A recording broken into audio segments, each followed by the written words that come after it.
बहुत समय पहले की बात है। प्रतापनगर एक बहुत ही संपन्न राज्य था।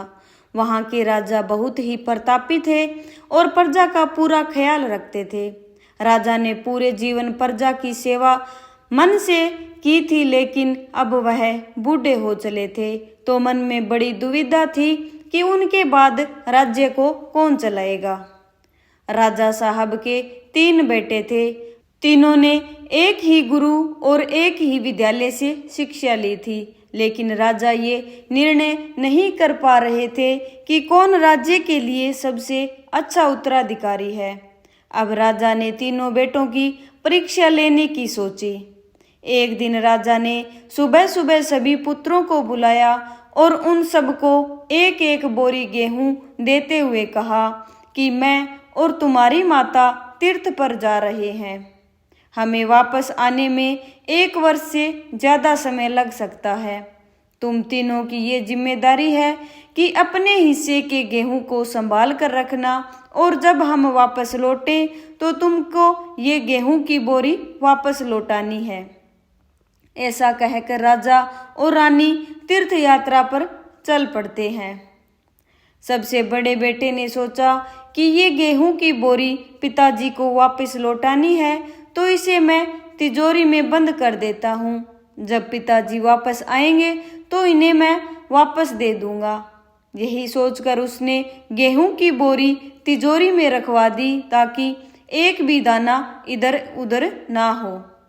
दूसरे बेटे ने सोचा कि तिजोरी में तो गेहूं सड़ जाएंगे, मैं इन गेहूं को खेत में डलवा देता हूँ, जिससे गेहूं की अच्छी फसल होगी और पिताजी को 1 बोरी की बजाय कई बोरी गेहूं दे सकूंगा।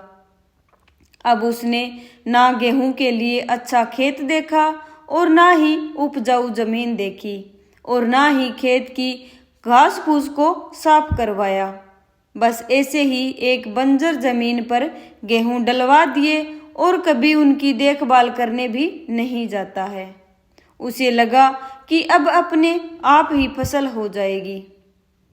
तीसरा बेटा सबसे ज्यादा समझदार था। उसने अपने मित्र के साथ मिलकर एक अच्छा खेत देखा जो बहुत उपजाऊ था। फिर उसकी मिट्टी भी बदलवाई, वहां घास फूस की सफाई करवाई और फिर विधि अनुसार गेहूं के दाने खेत में बो दिए। पूरी लगन और मेहनत से खेत की हिफाजत की। समय पर खाद दिया, पानी दिया और सब कुछ दिया। साल भर बाद पहली फसल आई। उसने फिर से उसे बोया और फिर से अन्न को उपजा। खेत खलिहान लहलहाने लगे। राजा यहीं कोई 3 वर्ष बाद वापस आता है। तीनों पुत्रों को देखकर बड़ी प्रसन्नता हुई और साथ ही मन में इच्छा थी कि ये जानने की कि बेटों ने गेहूं के साथ क्या किया होगा।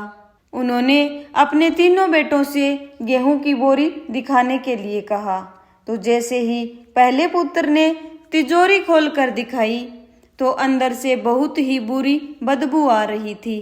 सब कुछ सड़कर राख हो चुका था। पिता ने कहा, ये अन्न है जिससे हम सबका जीवन चलता है। तुम इसकी देखभाल नहीं कर पाए तो राज्य को क्या संभालोगे।